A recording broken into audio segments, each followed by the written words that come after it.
just try it. Just what's the worst that can happen? You fail. Then you learn something and then you move on. And that's really hard for me because I don't like to fail. But so you convinced yourself that you could do it? Oh, yeah. No, I had typed an email to Susan and said, I can't do this. Thank you so much for giving me this opportunity. Here's a couple artists who I think would do a really great job for you. I mean, I typed it out. It was ready to be sent. And I deleted it and just said, you know what, let's do it. Here we are. We're going to make it happen. I'll figure it out.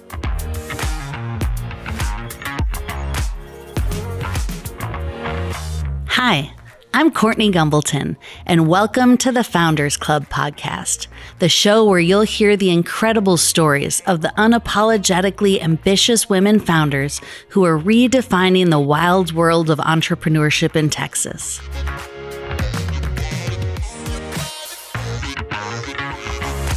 So welcome to Katie Murray. So happy to have you. Yay, thanks for having me. And I don't think we've ever met before. I don't think so. This is our first time. Yeah. Yep, it is. But I'm really excited about it. Yeah.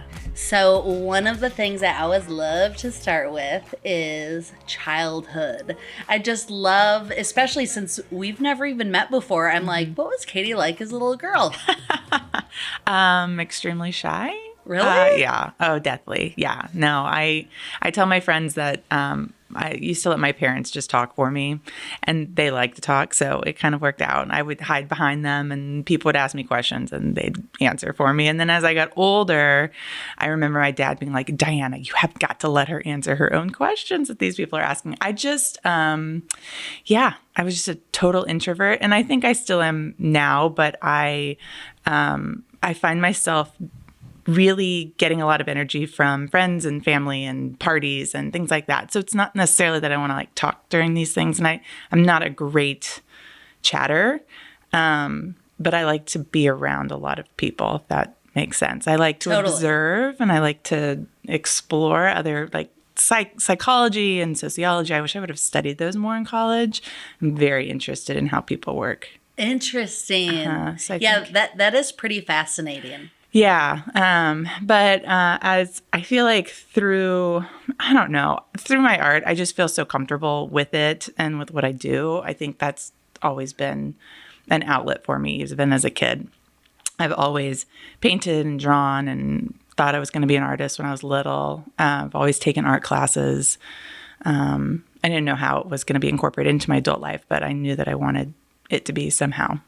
So what kind of art did you do when you were small? Was it painting, or did you ever did you ever Mod Podge, or like what kind of stuff did you like doing? I think my favorite thing to do was make paper dolls. I don't know if you ever did that as a kid. Oh my gosh, yes. I remember going over to a friend's house and just being like, that's all I want to do. So with like the little tabbed clothing? Yeah. Yep. That was the best. You just make your own. I mean, I loved the paper dolls that you could buy and do all that. And I loved Barbies. I loved all those kinds of things. But making my own clothes, making the figures, I just adored that more than anything. I did like to draw and paint.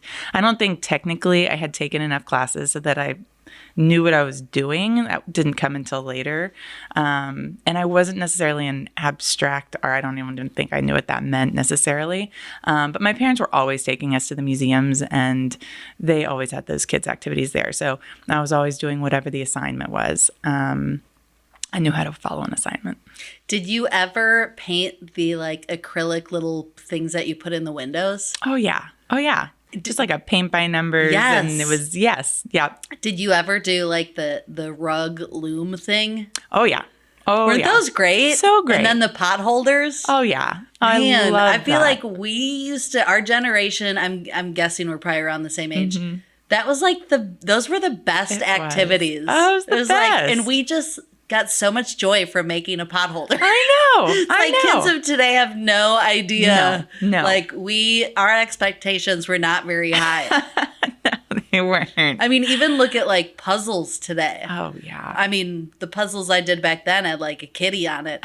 Now they're like 3D and, it's like skyscrapers. Yes. Oh, that's so funny. No, for sure. Gosh, I remember basket weaving, like taking, I guess they were old, like things that held fruit and they had little hole and you would weave fabric in around that the Mod Podge. You'd make those like paintbrush holders or pencil holders and you'd put like those angels on them. I don't know. That was such a specific style that I just remember, and my mom kept one. So it's in my memory. But yeah, we used to Mod Podge and use a glue gun to make our own jewelry boxes. Oh, yeah. So fun. Yeah, those were fun. I always wanted to make one of those shell jewelry boxes because I thought those are just so cool. Mm-hmm. But now you can buy them at like flea markets. Exactly. So you've always been creative. In college, you went to college for graphic design. Mm-hmm. How did that come to be? Well, that's a long story because it started with fashion merchandising at TCU. And I didn't really like the beginning classes. So I switched to interior design and worked for a firm, interned for a firm. And they told me, you can do interior design for sure, but I think you should get a degree in architecture because you could use that for other things too. So I ended up switching to Texas Tech and studied architecture there and met my husband while I was there, and he was living in Fort Worth. So I decided to transfer back and was going to finish at UTA, but they didn't accept my credits in architecture. So I decided to just go ahead and get a graphic design degree because I knew that I needed to get finished. And thankfully, after all those transferings, I only finished in 5 years. So I thought I was doing pretty good. And then through it all, I studied art. That was my minor. So I was still able to continue to take classes and improve. I remember there was a painting teacher at Tech who told me, she's like, just please change your major to art. Please change it to painting. Just really, I think you could do so well. And I'm like, yeah. But my parents over here are like, you got to get a job. Yeah. That, is somewhat stable. And that's in the back of my head. I mean, they were always very supportive of my arts. I think they just also knew that I needed to support myself when I graduated. And they thought that architecture may have been the best path. And then graphic design. And then I got a job that I just, I probably was overqualified for at the end of the day, but it was like 2009, and I couldn't find anything, and nothing was sparking my interests, and so I started working for a paper company, and loved it at first. It was great, and then I think I got bored, and got depressed and knew that I needed to make a change. And so going to grad school and pursuing my art, I thought that was the only way I was going to be happy. It's what I've known. It's what I know I'm good at. I'm not necessarily a confident person, but it's something that I have been confident in throughout my life. So I just figured that was the right way to go. So ended up at Texas Women's in painting. Yeah, it's just, I was thinking you are such a creative person. I mean, we've never met, but I've seen your work everywhere. I mean, really, when I think of Muralist, you're like the first person that I mean, now I know a bunch. But, yeah. But back then, you're like the first person that I thought of. And we were friends from afar. Yes. But you're such a creative person. And when I read that you got a degree in graphic design, I was thinking, this is really hard to imagine Katie like sitting at a computer all day. Yep. And I think that's pretty much what did me in. I knew that I couldn't do the 9 to 5 after doing that small stint. I mean, it was only 2 years, I think. It wasn't meant to be. And I have friends that studied graphic design who are incredible. I mean, I feel like I have a good eye and I know that art is totally subjective and yada, yada, yada, but I feel like I know what is really good, and I couldn't get to their level. And I am a competitive person. And I think, again, that lack of confidence in seeing what great can be and me not feeling the motivation to get there just pushed me away from graphic design. And I'm so glad that I studied it. I feel like I learned a lot, and I incorporated into the murals more than anything else. Well, it's a part of your journey. Absolutely. Yeah. Yes. All of the things. architecture, interior design, everything was weaved into, I think, what I do now. And I like to say that I don't necessarily feel super creative. I feel like I have a lot of experience enough so, and I look at stuff and I read a lot. And I think all of those things incorporate into what I do. So it's not necessarily extremely intuitive. I think it's just research and a lot of looking. I consider myself a creative person, but not the kind of creative where I've just like, it's all in my head. It's more so of like, I feel like the best ideas are built upon. And so I will see something somewhere else and be like, oh my gosh, that's so cool. But it'd be really cool if you did this with it. you know? And that's really where my creative spirit lies. I'm not very good at like coming up with something from nothing. Yeah. Which at all. Exactly. At all. And the people who can create but in a I'm vacuum. easily inspired. Oh, yes. 100%. Are you easily inspired? Yes, absolutely. I mean, same exact thing. I can see something and be like, oh my gosh, what if I did this, this, and this? Right. Change it up. I mean, nothing is new anymore. And exactly. So if you think that you're creating something new, doubt it. Yeah. Well, and I also value efficiency. And so I feel like this is also a more efficient way to be creative. For sure. Right? Yes. Because it takes less time. It does. And obviously, there is something to say about stealing ideas. That's not what we're talking about. Yeah, here. no, that's not what I'm saying. I'm not saying like plagiarizing or anything like that. I'm saying being inspired by. Yeah, and it's fun. It's fun to kind of see that path that somebody has taken. If this is their end result, like where did you get inspired by? Who inspired you along the way, or whatever. And I think really cool art is you can see that line. And I mean that's been going on forever. Yeah, absolutely, and with food too. Yeah. Yeah. So you went back to school for a master's in painting, which I didn't even know that was a major. So great. Yeah. So great. Yeah. I have a master's degree in painting. What? I know. Is it like painting something or just painting? I mean, everyone has kind of their own subject that they choose or go, forward with. My goal, I think, entering that was to teach. I knew that I had to get a master's degree in order to teach at the college level, or even, I didn't have to have it for the high school level, but I think my end goal was to teach in college. And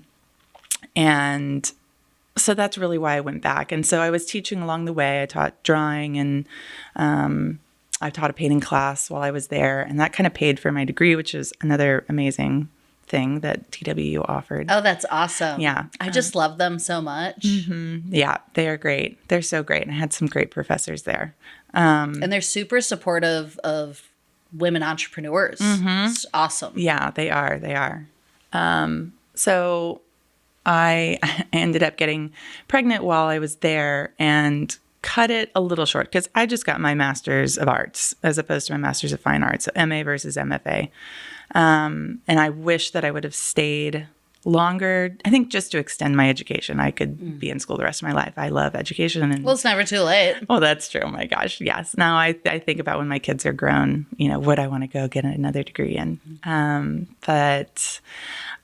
So anyways, I was only there for 2 years and, did the whole kind of thesis thing. And I ended up studying portraits and mostly doing portraits. And that was kind of the direction that I took. But even as a painting major, I guess what you would call it, I feel like I got really cool experiences along the way. I was able to take a paper making class and, some good drawing classes. And the people that you're with in these studios are so inspiring as well. And I feel like I made some amazing friends within the grad school department. And those friendships, turned into entrepreneurial feats after we graduated, which is where Art Room kind of came from. So Nathan Madrid was in school with me, and we had always talked about opening an art gallery and how, we didn't feel like there was one that was representing what we wanted to show. And so when I started working with M2G, they had this empty space, in the Foundry District. And Susan and Jessica approached me, the founders of M2G, and they said, hey, you can do whatever you want with this. You can make it an art gallery. You can just put your stuff in it. You can make a studio, whatever you want. So I went back to Nathan and said, I think we have a spot. I think we should do this. Let's try it. We didn't want to do a traditional gallery. We wanted to do more of a pop-up and show kind of up-and-coming artists and like intermediate experienced artists, really whoever would show with us. But I feel like we had a vision, and we were, I think, able to provide that in like the perfect time. I think a lot of art collectives were kind of coming up at that point, and we were just a pop-up and showing work once a month, which when we think about what we did in a year's worth of time, we were exhausted. We were so tired. I was pregnant again, and it was just a kind of crazy time. It's a time that I cherish so much because the curatorial process is one of my favorite things about art that I get to do or got to do. And I just feel like it shows another part of my mind outside of my painting. So, yeah. So let's go back a little bit to after graduation. Mm-hmm. So you had your first child, and you took some time off. Mm-hmm. Took some time off. I think my husband could see. I mean, it's the same feeling that I get when I'm doing something. While I love taking care of my kid, I think it's like there's something more that I need. If I'm bored, I think I get depressed. And I think my husband was starting to see this, and he's like, it's time to do something. So I applied for a position at TCC Northeast. They had an adjunct, I think it was a design professor that they were looking for. And so it was kind of perfect opportunity for me. So I applied and got it and taught design at TCC. And then the Northwest campus reached out, and they were looking for an art appreciation professor. But it was a big class, and so they wanted to pair it up. And so again, reached out to Nathan, and we ended up teaching that class together. And again, we worked so well together. We created something completely unique, because when you think of taking art appreciation in college, it's usually kids who aren't studying art, but they are required to take maybe a liberal arts course. Yeah, it's the equivalent to taking gym. Yeah, exactly. That is exactly what people think. And so I didn't want... Or bowling. Yeah. It's like, what's a blow-off class that I can just cruise through and pass and be so easy. It's easy. Yeah. It's a cush class. Exactly. Well, we changed that up. We didn't want it to be that. We wanted to encourage and inspire people, even who weren't related to the art community, because we know, as artists and as professors and educators, I think we know what art means to learn from and how it expands the brain and teaches you to think in different ways. Regardless of what it is exactly. I think it's just, I don't know. I just think art is so important, obviously. But so if that's what you're trying to teach your students, is that? Exactly. And we also were, cognizant that students learn in different ways, and we're teaching at a community college. So we wanted to make sure that what we were teaching was being taught, verbally and visually and hands-on, and going and taking field trips. Even we were putting more effort into it because we were new. I think that was part of it. We were new to the biz. We had a lot of energy, and it was important to us. And we saw this as a path moving forward. And so we took a lot of time and created this amazing, I think it was an amazing curriculum for these students. And I miss it. I mean, I kind of miss it. I ended up, when I had my second child, I took a break, and people weren't enrolling as much anymore into our classes, so they weren't making. But I do miss it. Did you ever find out if, like, anybody who took your class, if, like, you impacted them, that they decided to move forward with art? So I don't know that any of them move forward with art necessarily, but I had a lot of people email, from art appreciation at least, email me like years and years later and say, hey, I was just thinking of you. I'm, working on this construction project and they're doing a lot of art. And I just thought of you and how your class impacted me.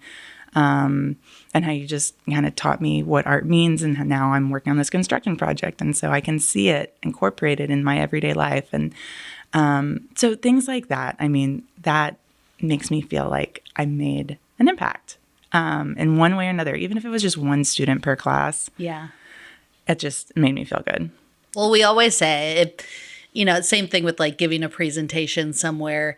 As long as you can help one person, then it was worth it, right? Exactly. So after you had your first child and took some time off, was it difficult figuring out how to get back involved with art? Yeah, for sure. I remember going to the community art center and just feeling, I think they had provided some sort of class, like how to put yourself out there, or, like how to use social media to, get people to see your work. It was something like that. And I remember sitting there and being like writing notes, like, how do I make new friends in the art community? And I think that through Art Room more than anything, that really gave me an in into kind of a group of people that maybe I wouldn't have met otherwise. At that point, I was raising a kid and had a family, and I feel like I wasn't able to engage as much as maybe I would have earlier. And so I think that kind of pushed me to meet new people, and then through them, finding other experiences and other networking opportunities. And I think it just kind of goes and goes and goes, and you develop this little community, and then you follow them. So that's kind of how it happened. So you must have been pretty busy teaching and raising a young family. Did you have time to create any art of your own? No. No, I feel like it did go through, before that first mural, I feel like I wasn't really making any art. I had a couple of ideas from grad school that I didn't get to finish up there. And so I remember making a couple pieces of art, a couple portraits, just for myself. When I'm making art, it's really usually not, unless it's commissioned, it's usually just for me.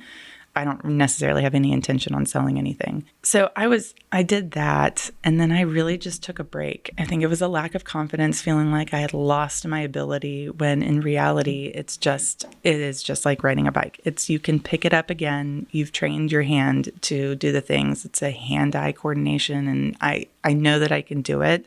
I don't know. I don't know if it was the drive. I read about these artists who they'll do anything to make work. They'll sell their left hand. They just have to create. And I know a lot of those artists today, and I don't know that I have that same kind of motivation or drive. I think some of that has to do with survival. Sure. Some of them, sure. Even based on some of my previous interviews is having to be street smart and scrappy, because it's tricky being an artist and paying the bills. Yeah, it's dog eat dog world. It really is. And that, I think definitely that's part of it. But I think there's something in an artist that just says create, produce. And I don't know, maybe mine comes in a different form. Maybe I'm driven more by something else. But when I do take too long of a break, it just keeps going and going. But when I am able to, make that break and make that first piece of art, I think it shows me how much I miss it. And I'm able to continue for little stints. I think I get bored. And so I have these cycles of, well, now I'll do the mural stuff. Well, now I'll do the portrait stuff. Well, now I'll do this stuff. And so I think I don't know, maybe it's a little bit of ADD, but it's just wanting to do all the things, but not at once. So you said that maybe you're driven by something else. What is it that drives you? What motivates you? Oh, man. I don't know. I still don't know this answer. Good ideas. I feel like that's the one thing. Coffee. When, something about espresso. I was just going to say espresso. Something about it. It really clears my head and drives me to do stuff that I wouldn't do without it. I totally agree. So I used to be an avid coffee drinker. I don't drink coffee anymore. Now I just drink espresso in the morning. I have 2 shots.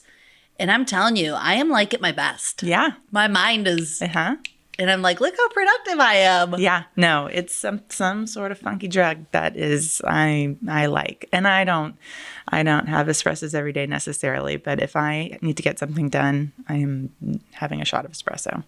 I don't even know how to describe the feeling. But it just comes to me. And it makes me create and think of things that I wouldn't before. And it's so weird to think of espresso as doing that. I don't know if somebody's done research on what that does to the brain and how creative people are affected by it. But yeah, I don't know. Well, I think it helps to focus. For sure. And maybe that's what it is at the end. Maybe it's more of my ADD. So you serve as the Chief Creative Officer for M2G Ventures, focusing on murals, art, design, and curation. How has this relationship with M2G catapulted your career? Oh my gosh, it's changed it 100%. Susan and Jessica and I went to TCU together and lived together and were bridesmaids in our, each other's weddings, etc. And when Susan branched off to create M2G, she left Trademark, the other commercial real estate company in Fort Worth. And then Jessica soon joined her. She knew, I think both of them knew they had to do something different. They didn't want to be just regular, folks in the business. And art has always been something that we've had in common, not necessarily that they create it, but they've always been admirers and encouragers of myself, as is their family. And so when this opportunity approached itself to me, I was really nervous about it because I never painted at that scale before. Like what was going through your head? I can't do it. I can't do it. Yeah. No, there's no way. I mean, I called a bunch of... Like imposter syndrome kind of stuff? Yeah, for sure. I mean, I think it's... Like maybe they think you're more talented than you really are? I always think that. Yes, absolutely. Well, we as women, we do. I mean, we are our own harshest critic of as soon as an opportunity presents itself, it's like, I'm not good enough for this, ooh. That is exactly You don't want to let anybody down. Absolutely. You don't want to embarrass yourself. Yes. Or them. I knew this was one of their first properties that they were, painting and creating something new in Fort Worth. And I knew how big of a deal it was. And it took a lot of... At the end of the day, it took a lot of self-encouraging more than anything else. It's usually someone else having to encourage me. But this was really me being like, you stop. You've been given this amazing opportunity. Just try it. Just what's the worst that can happen? You fail. Then you learn something and then you move on. And that's really hard for me because I don't like to fail. But so you convinced yourself that you could do it? Oh, yeah. No, I had typed an email to Susan and said, I can't do this. Thank you so much for giving me this opportunity. Here's a couple artists who I think would do a really great job for you. I mean, I typed it out. It was ready to be sent. And I deleted it and just said, you know what, let's do it. Here we are. We're going to make it happen. I'll figure it out. So now, all these years forward, now where you are, a very celebrated community artist, muralist. I mean, you have famous clients and all of that kind of stuff. Now, when you hear yourself talk about almost not accepting this opportunity because of the self-doubt, does that surprise you, or are you not surprised by that? I am not surprised by that because it's still... Do you still have it? Yeah. Oh, for sure. No, it has not gone away. Isn't that awful? It's so true, though. It's so true. I almost didn't start this podcast because I wanted to have a co-host because I was like, there's no way I can do it by myself. I just can't... Mm-hmm. And then I just finally had to convince myself to do it. Yeah. Nope. I love working in teams. And I think a lot of that has to do with... And there's comfort there, right? Absolutely. There's comfort. There's knowing somebody will catch you. If you can't do it, somebody else will be there to help you out. So in addition to that, I think just the collaboration in general, I just love collaborating. And Susan and Jessica are great collaborators. And I've loved working with them. I think they have great ideas, and I think they've inspired my designs to be better because we always worked together in whatever the mural was for their properties, which is unique to, be working with the president of the company. But I love their ideas. So you are probably, like I said before, you are probably the most well-known muralist in town, if not the first. Did you ever envision this for yourself? No. Oh, of course not. Oh, never. I mean, to go from graphic design or fashion merchandising to architecture to graphic design to painting, and now, to being a mother and a professor, and now you're this big time muralist. When I think back, no. When I think back to all the things that I have done, I don't know how. Maybe it was the espresso. I don't know how I did it all. I don't know how I did it all in that short amount of time. Because as I call them the twins, Susan and Jessica like to say that I'm like a sloth. I'm not like a fast twitch fiber kind of a person. I don't move very quickly and I don't get a lot of things done all at one time. But to look back, it feels like a lot. And maybe that's just the way the world works now. You just move a lot faster now than you did before. But no, especially with the murals. I mean, that wasn't even in my wheelhouse. I didn't study murals. It wasn't really in anybody's wheelhouse back then. It wasn't really a thing. It wasn't a thing. I mean, it was ingenious of them to It was almost like bringing it back, revitalizing a style. For sure. I mean, obviously there are other towns, Miami and Nashville. I mean, there are places that have been doing New York, Austin. But in Fort Worth, brand new concept. And I've seen it evolve, even in this short amount of time. We haven't had it in Fort Worth for, we haven't been working on it that long, but even since then, to kind of see the transition and the evolution. From outside to inside to, yeah. Yeah, and from style to style, and from, Instagrammable moments to true art on the walls. Right. And it's just, it's made a leap. So thinking back, are you, everything that you've accomplished, are you proud of yourself? I am. I really am. And I need to write it all down. And I've for certain things, I've written some things down. So it does make me feel good. I mean, it makes me feel good about myself. But as an artist, I always want to go back and feel like, oh, I should have done this. I could have changed this. I wish I would have. I can work on something forever and it will never be done, ever. But that's that perfectionist side of you, isn't it? It is. Yeah. So, sure. I mean, I always find it interesting. Sorry, I don't even know I'm giggling. I find it interesting when I meet somebody that has perfectionist tendencies. I mean, because I think it's so cool, because I'm more of like a half-ass gal. Like, I'm always like, as long as it's done. You know what I mean? Yeah. Like, because it's kind of like your starter home. Like, it's a draft. It doesn't have to be the finished product. Mm-hmm. It's done. It's something to be built on. And like I said, I value efficiency. So like I have zero perfectionist tendencies whatsoever. Mm-hmm. So, which I guess is kind of a good thing and a bad thing. Yes. But I just wanted to hear from you, because I did read in your survey, that you said that you have some perfectionist tendencies. Mm-hmm. What's that like? Like, how does that manifest itself? I mean, in your work, but also in your mind and how you talk to yourself. Yeah, it's draining. It is, I think it's part of that whole like control, and I don't know, it's almost, and again, not wanting to make mistakes. And, I think if it's right the first time, then I won't have to make mistakes, and then I won't have to learn from the mistakes, and then I can just, but I think it is a control thing.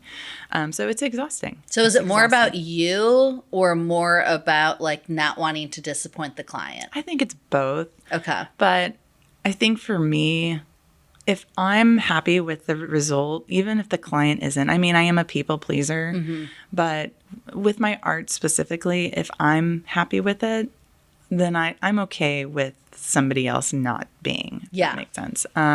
You're like, I think it looks good. Only in art. And I'm not to say that I'm like super happy with every single thing I've created. But it does feel good to get some, affirmations from whoever it is that I'm either making the art for, or whoever is going to see the art. That obviously it plays a big part, and it's helpful. But at the end of the day, if I'm not happy with it, it doesn't matter what anybody else is going to say. So that kind of opens me up to this next one, which is, Is there anything out there that you're still not happy with? Oh, yeah. I mean, there are things about each piece that I wish I would change, or, I'll finish something and then I'll come up with another idea and I'm like, that idea would have been so much better. But that's almost everything. Yeah. It really is. There's not a couple pieces specifically that I can think of. It's just after everything is done. And I think a lot of this has to do with the fact that, social media has expanded our viewpoints, and we see so many artists making work and comparing and seeing their ideas and how you could have done it. I think that has a lot to do with it. There's just so much out there now to look at, and be inspired by, whereas before it was more simple. Right. Go to a museum. It was get inspired. It was read a book. And now I think the game has changed. Well, it's kind of interesting because it's almost like, how I'm assuming you're a homeowner, right. How when you own a home, there are little things in your house, whether it's like a nail pop or, a dent in the fridge at the bottom because your toddler kicked it or whatever.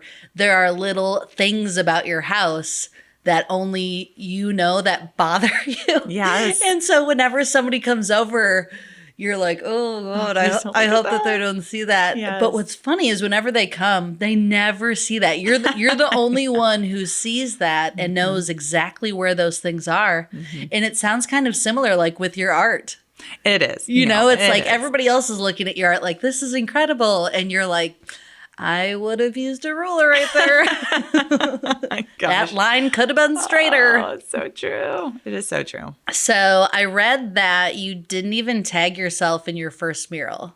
So it looked anonymous for a while. Is that true? Oh, was it? I read that. I think that's right. And that later on you went back. I did. And did that. No, you're right. Because people weren't doing that because you started. Well, because you started it. Well, I don't know where I got inspired to do that. And again, I think this is an Instagram thing. Like everyone needed all these followers. And so somebody was like, you need to go and tag your Instagram account so people can see what you're doing. Right. Because when I painted portraits, I didn't sign my name on my portraits either. I don't sign my name on any artwork because I feel like it takes away from the art. And so I'll sign the back usually. And I must have felt the same thing about the mural when I did it because, I remember the day that I made the stencil and went back and tagged like 3 things at the same time. So at that point, I guess I had already made 3 murals before I went back. And yeah, I forgot about that. What was your very first mural? It was the Dream on Dreamer on Camp Bowie. Awesome. That was the first one. Yeah. So you have worked with Facebook, Macy's, Wild Acre Brewery, and even the Fort Worth Zoo. What was the moment that you felt like you were finally an established artist in Fort Worth? I think it was the zoo. I think that project, being brought on for that, and knowing that that is such a staple of Fort Worth, and the things that we got to do there, it was so fun. It was so unique and brand new, and I learned so much. And the team that I got to work with, we worked so hard. But I think the fact that so many people are in and out of there, and I think just the blood, sweat, and tears that kind of went into that project, and then knowing how many people were going to come through and how unique it looked in comparison to some of the other areas of the zoo, and like what was to come or what is to come with the Fort Worth Zoo. I don't know. I felt like something about it made me feel like I'm now a part of Fort Worth. I've made my mark on the city in a certain way. And so I think that was the project. And the Fort Worth Zoo is such a great, they provide such a great opportunity for artists, for local artists, because a good friend of mine, Kristen Sobel, she does a lot of work at the zoo too. I know you've passed some jobs down to her.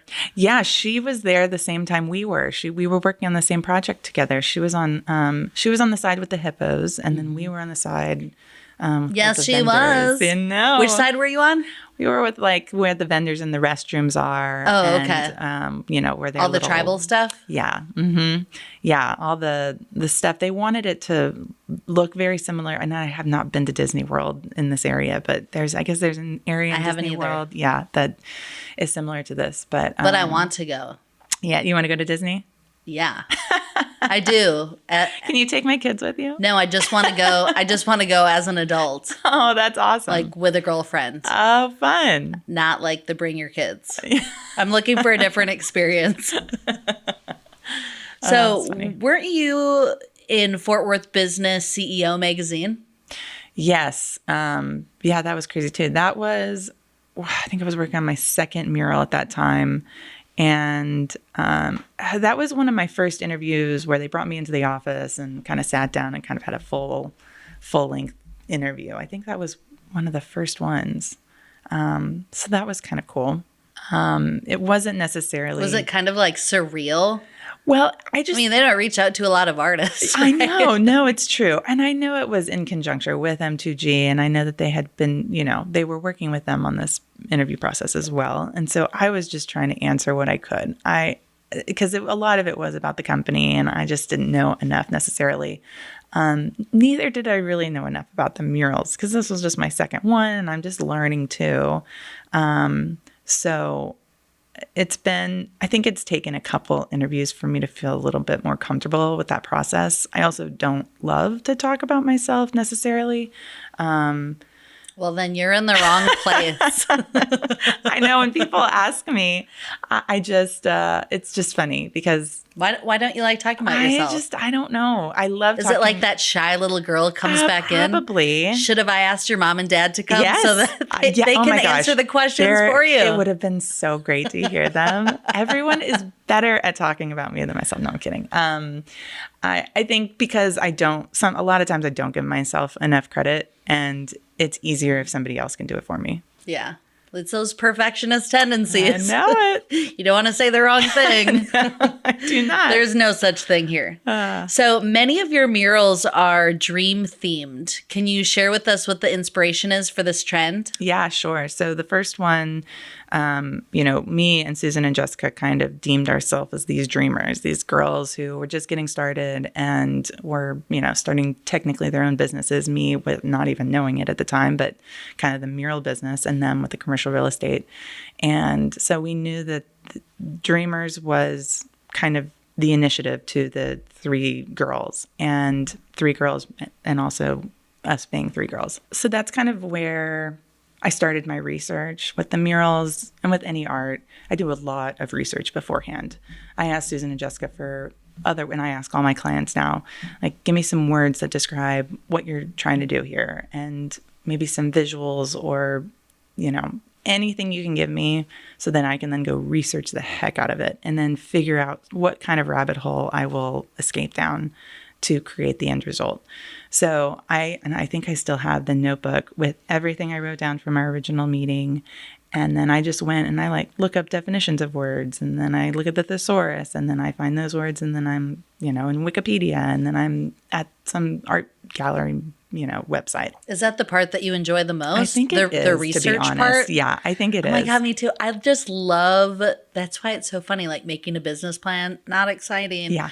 But market research, yeah. Yeah. I just love researching and finding nuggets of things that I'm like, ooh, I really like these words together. You know what I mean? Yes. I just love that. I think it adds layer and texture to whatever it is you're doing, and it gives you a purpose.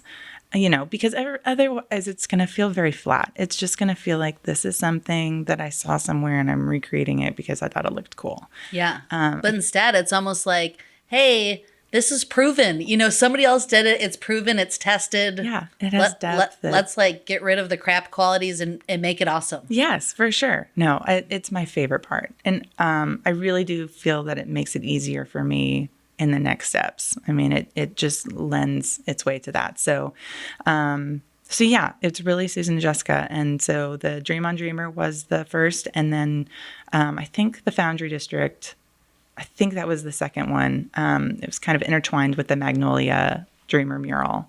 Oh, They're God, I kind of all love entwined. that one too. I do too. On the side of the bakery. I kind of want to go back It's and add so more dreams gorgeous. to it. I just love it. I love the community effort in that one. For me, that one's just like timeless. Yeah. You know, iconic, powerful women. So do you think that the concept of the dreamers came from, since we're all TCU grads, came from TCU's doer, dreamers, and trailblazers? Oh my gosh, I didn't know that was a thing. Maybe. Well, yeah, that was like the university. Oh, was it that like motto or that? Yeah. Oh, I had no idea. Yeah, Maybe for them. That was their theme all over. Oh, okay. Yeah. Well, I'm just saying I know it inspired a lot of businesses because okay, interesting. Like our food people are foodie trailblazers. Oh, wow, that's right. Oh, that's such a good point. I'm going to have to go ask them if they think they were inspired by that. So let's talk about the art room. Mm-hmm. So what happened during COVID? Did y'all have to end up shutting down or closing? Or We did. So we shut down our studio space and our gallery space because we were over off of St. Louis. Oh, I totally remember because my good friends from Leaves. Mm-hmm. Yeah. I mean, we loved that community. It was great. Yeah. It was awesome. When COVID hit, it almost spurred kind of something that was maybe in the works anyways. We had our director, Nathan, he left. And I think it put just too much pressure on us and the board. We weren't necessarily a traditional, board of directors, and we were still trying to figure it out. None of us had run a nonprofit because Art Room was just a pop-up gallery that turned nonprofit. And I was just kind of there watching over everything. I didn't know what I was doing. And everyone had full-time jobs. And this was just kind of a passion project. We also, there were a couple other, COVID death-related things that happened. It was just kind of a mixture of bad stuff all at one time. And so we're still trying to figure it out. We thankfully were able to get an opportunity with the Fort Worth Community Arts Center. They offered us a stint there to show work and to do programming. So we're still working with them to figure out what that looks like, at least for a year. And then I think we're just going to have to sit down and figure out what's next. I don't know that we figured that out yet. So it sounds like M2G has really given you the artistic freedom and trust to do your own thing. Yeah. I guess, what was it that inspired you to create the art room in the first place? I mean, did you feel like something was missing? Yeah, with the gallery specifically, I think Nathan and I always felt that, Fort Worth's art was not a good old boys club, because it wasn't just a bunch of good old boys, but it felt very... You're right. There's some very bad boys in there too. It just felt very exclusive. And we kind of wanted it to be more inclusive. We knew how many artists were kind of out there and looking for a way in, because we were once those people. And so we knew if we were there, there are other people like us out there. And so we wanted to kind of provide that opportunity for others, and then find those people and figure out how to regroup and reorganize and make art more important to Fort Worth, because, we're artists, and we knew that there was some sort of stepping stone, because art is important to Fort Worth and it always has been. So how can we branch out and make that not just the elite who get to participate and do this, or the people who've been doing it forever? How can we bring some new fresh eyes and ears into this scene? I think that was kind of our initial concept. I love that. I mean, Fort Worth has always had a pretty strong art following, but it's never looked how it does today. Do you believe millennials are more focused on art and culture, and this is what has created this massive shift? I don't know. I don't know that I rank it as millennials necessarily. A lot of the people who are kind of, working and joining are of all different ages. Well, don't forget, millennials is like 20 to 40. Oh, I know. I never know. Everyone has kind of their different opinion. And then that millennial, for some reason, had such a negative connotation. And it's like, where did that happen? Yeah. Yeah, like they were needy and this and that. It was like, needy? I'm 37. I'm a millennial, and I was a latchkey kid. What do you mean I'm needy? You know what I mean? I know. I get it. But people love stereotyping they like and labeling. overgeneralizing, putting people in boxes. For sure. Yeah. Yeah. But it just seems like there's this growing demand for, people from our age all the way down to people in high school right now who, they want more art and culture and music and to find connection through community, and that it all kind of plays together. I think it does. And I don't know if art just kind of it's probably always felt that way. But for now, more than ever before, I do feel like it's kind of drawn people in and created communities that weren't there before. It is a common thread that can be weaved into so many different organizations and jobs now more than ever. And I don't know if people are just understanding it or getting it, or maybe it is this generation just coming up and being like, this is why art's important. See how you can use it in so many different ways. And then people are just listening. I don't know. It's hard to tell whether, people are actually interested in the art or if they're just looking for Instagrammable moments.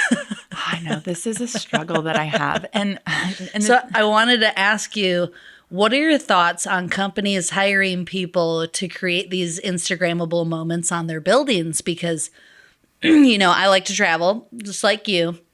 And it's funny when you look at like Airbnb experiences in every town that you visit, whether it's San Francisco, LA, Denver, wherever you go, there are people giving mural tours, Instagrammable mural tours. And I don't know anybody doing that in Fort Worth yet, but I just thought, how this is really interesting that people are actually paying like $25 to fill up their Instagram feed. Oh, it's a thing. I know you can't see me, but I rolled. I really struggle with this concept because I do believe having more art is important. And I just feel like it's made a turn. And I don't want to say for the worse because I don't know how I feel about this, because I believe in good, well-researched art, as we talked about. But I also understand that there are different kinds of artists and art out there. And to those who are creating these Instagrammable moments, myself included, a lot of the art that I've made is, deemed Instagrammable. I think it all has to do with intention and where that's coming from. So if the intention is just to slap on, it's kind of like, having a movie poster, or maybe not a movie poster, but like a really famous piece of artwork that has been printed so many times. It's kind of how I feel. And you put that on your wall in your dentist's office or whatever. That's kind of the same feeling that I get about slapping these pretty patterns on your building so that people will come, and that brings your clients. Again, this works into a lot of people's business plans at this point. And so there's something to say about that too. I don't want... these businesses want to be a destination. Right. Right? Exactly. And honestly, they're going to be a destination if they put real, beautiful artwork, but people don't want to pay that. They don't want to pay that price. So I don't know. I don't know where it's going to end up. Do you think that you can tell? I'm not trying to like make you sound like a snobby expert, but I'm just curious because you are an expert. Do you think you can tell when you look at a mural? Maybe not every mural, but have you ever seen a mural and you're like, oh, they were just slapping that thing up there? I'm Sometimes. sure. I've seen a couple. Yeah. I've seen a couple that were just, free, and they did it themselves and just slap something up there. Yeah. Yes, definitely. And but I think that has a lot to do with, again, the collaboration of the business owner and what they have expressed to this person who's making the art, and then the artist themselves. So I think it just has to do with intention. And I do think that you can see if something looks intentional or if it's just meant to be a photo background. So how has the evolution of other local artists pushed you in the development of your own art? When you first started, you were essentially the only game in town.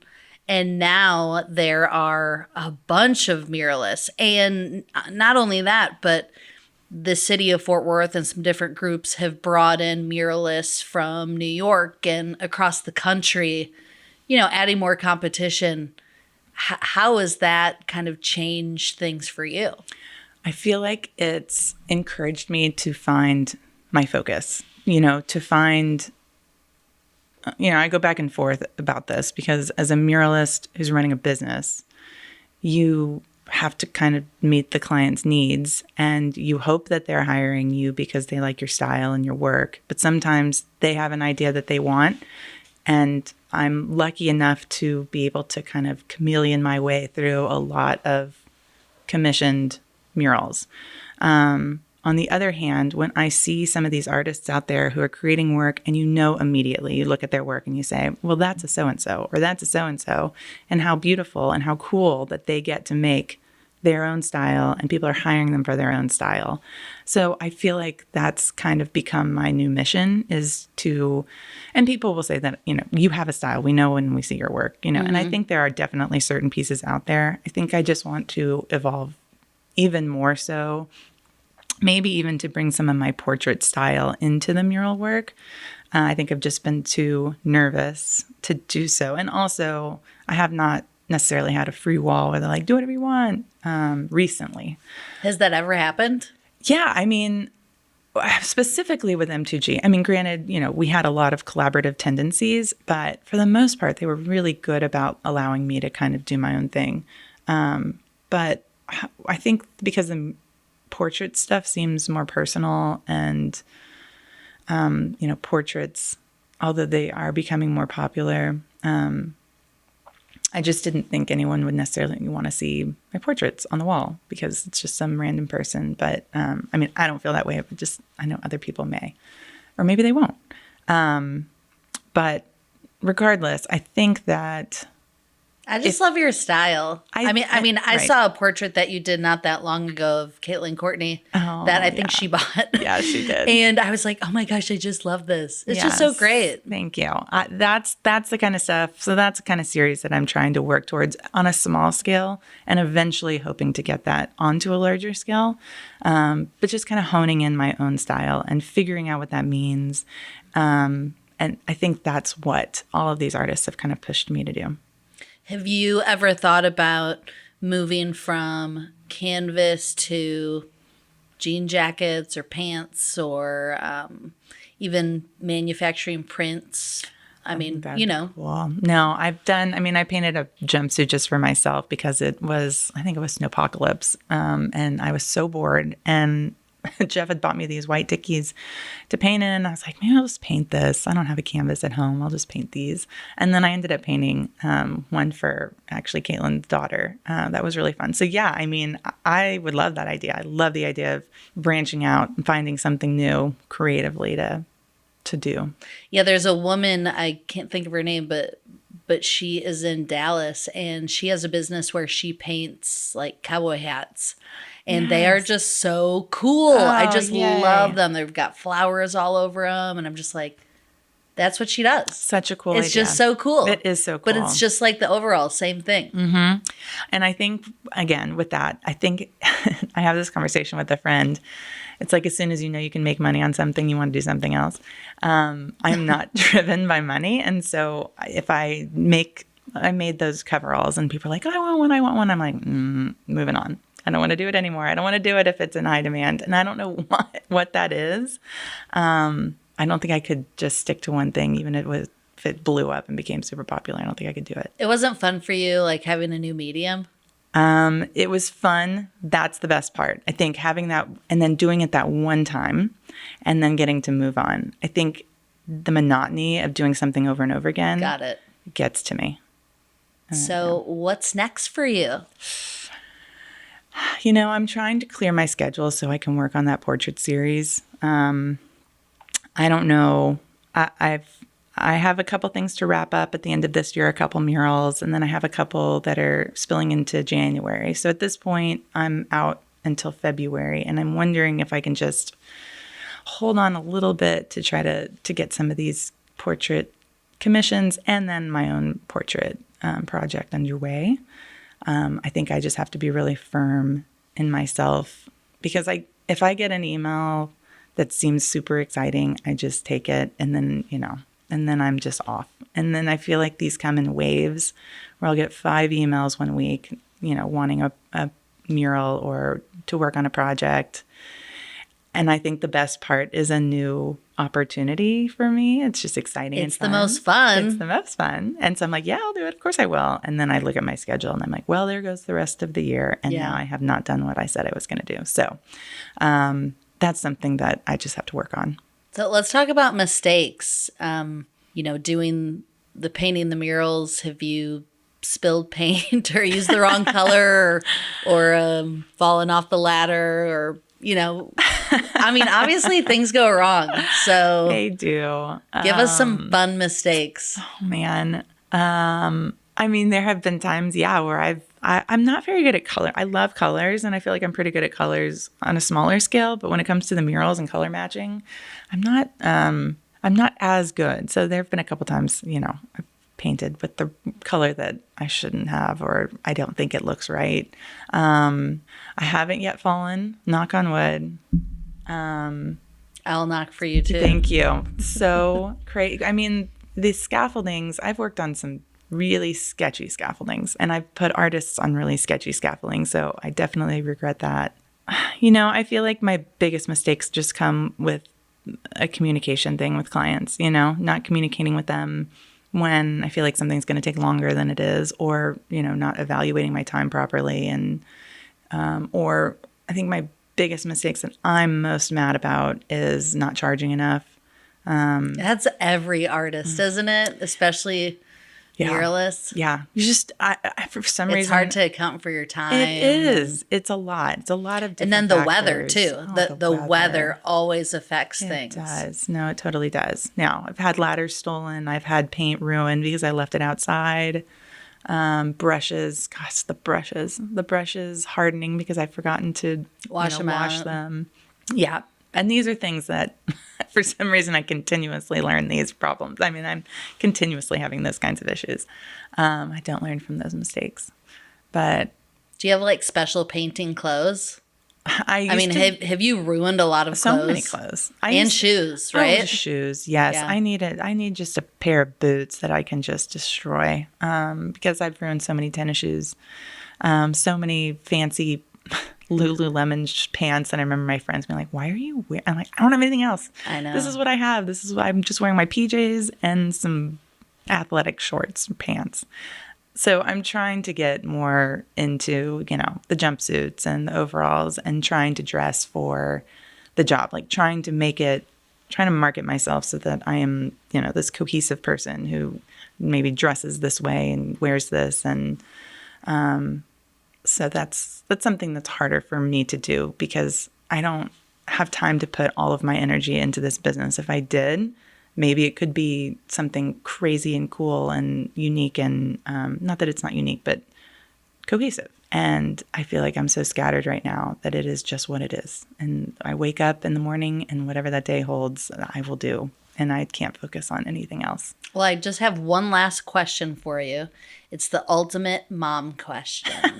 And that is, how do you balance personal and professional?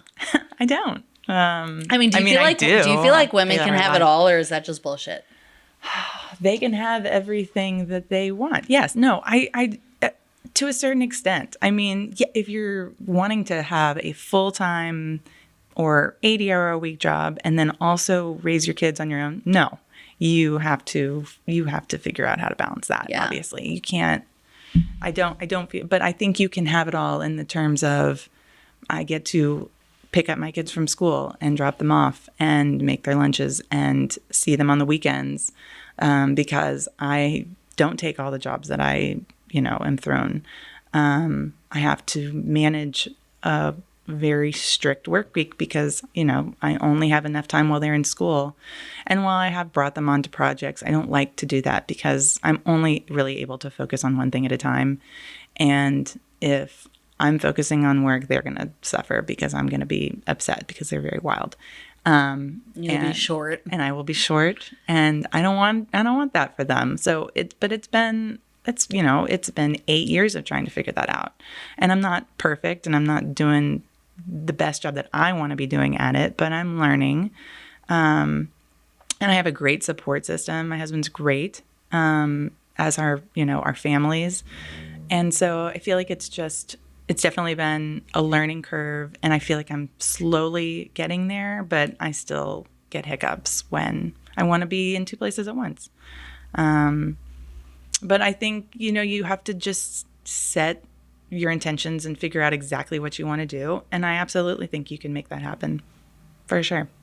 Yeah, I don't think that women can have it all. I don't think men can have it all either. I don't think anybody can have it all because, it all is a lot. I just don't think the plate is big enough to put everything on it. Yeah. It's really hard trying to, do everything and be everywhere and make sure that, they have a healthy meal and you reviewed their homework and all of it. And you walk the dog and you went to the gym and you know what I mean? You have to figure out how to make yourself happy. You have to decide what things are going to make you the most happy. And that's what you have to do. However that looks. That could look so many different ways. It could be 20% with your kids and 80% at work. And if that makes you happy, do it. Or it could be flipped. Absolutely. Exactly. I think everyone's different. And I think you just have to figure out what makes you most happy and what is going to be most productive and essential for you to live a productive, happy life. Did you have a shift at all of your priorities during COVID? Were you okay, spending time with family, this is important. I'm glad I'm doing this. I did. In the moment, during that time, it was great because Jeff was at home and we were all working together. More than anything, it showed me how much I want to live in a commune with friends and just having so much help and everyone being okay and, getting their job done. And maybe you weren't as productive as you were pre-COVID with work. You were helping somebody else out and making them a little bit more productive or, making the kids happier or whatever it was. Something about that community group effort, whether it's your friends or family, there is just something to say about people who create communes to help each other out because I get it. So is that what's next for you? We joke about it all the time. Is this like a Sister Wives situation or just is this like Wanderlust? The commune? I don't know that. What is that? Oh, it's a movie with Jennifer Aniston. Oh, I don't know that I've seen that. It's where they their car breaks down and then they stumble upon a commune. Gosh. Oh, okay. Where they're growing their own food and Ooh. Yeah. I would like to do this. Those never end up going the right direction. Yeah. I don't know. Yeah, that's always hey, where did this meat come from? Where's Timmy? Yeah. Things get a little freaky. Yeah, I don't know. I'm not very big in drinking the Kool-Aid in those kinds of situations. Kool-Aid? No, definitely not. But I like the whole social support part. Yeah. Yeah, it's really nice. Mm-hmm. I agree. Because I think that's what's hard about, especially being a mother and a business owner is feeling like you have to do everything for everybody. Right. And then it's there's not a whole lot left for yourself. That's true. No, it's true. yeah, what about me? Mm-hmm. Also important. I know, it's true. Well, thank you so much, Katie, for joining us. Thanks for having me. We're excited to hear about your future commune. Yes. Oh, I'll advertise. Anyone looking for maybe not a sister wife, maybe not. It's not going to be a religious one either. Well, start thinking of a cool name for it. Yes, I'm in it. I'm on it. Thanks so much. Thank you.